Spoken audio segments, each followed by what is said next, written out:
Fever بری طرح انسانوں میں پھیل سکتا ہے. اس میں اموات کا خدشہ 40% ہے. ایبولا وائرس کی وجہ سے 2014 سے 2016 تک مغربی افریقہ میں تقریباً 11,000 افراد ہلاک ہوئے. مربرگ وائرس بھی ایبولا ہی کی طرح کا وائرس ہے جس کے سبب 8 سے 9 دن میں موت واقع ہو سکتی ہے.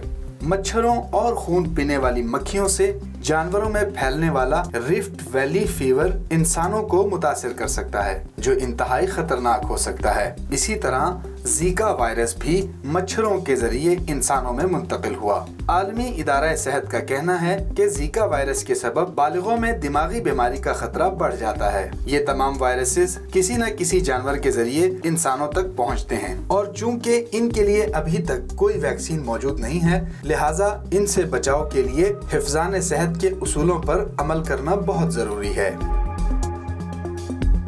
دنیا کے اندر بہت ساری بیماریاں، بہت سارے وائرس، بیکٹیریا موجود ہیں جن کی ویکسین یا دوا موجود نہیں ہے. اس کی ریزن یہ ہے کہ بیماری جس وقت تک موجود نہ ہو یا افیکٹ نہ کرے تو آپ ہر چیز کی دوا یا ویکسین نہیں بنا کے رکھتے. یہ ایک بہت مہنگا قسم کا کام ہے جو عام انسان یا امیر لوگ یا بڑے لوگ یا کوئی کارخانے والے ان کے بس کی بات نہیں ہوتی.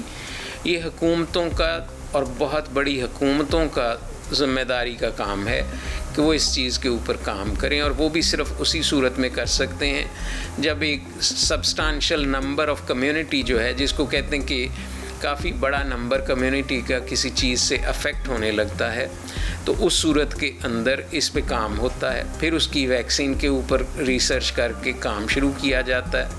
جو بیماری موجود ہوتی ہے اس کے انسانی جسموں کے اوپر جو اثرات ہیں اس کو دیکھا جاتا ہے اور وہاں سے جو اثرات مرتب کرتے ہیں اس کو ختم کرنے کے لیے مختلف طریقے سے اینالائز کر کے ریسرچ کر کے کوئی نہ کوئی دوا یا ویکسین نکالی جاتی ہے. اس چیز کے اوپر بلینز آف ڈالرز خرچ ہوتے ہیں.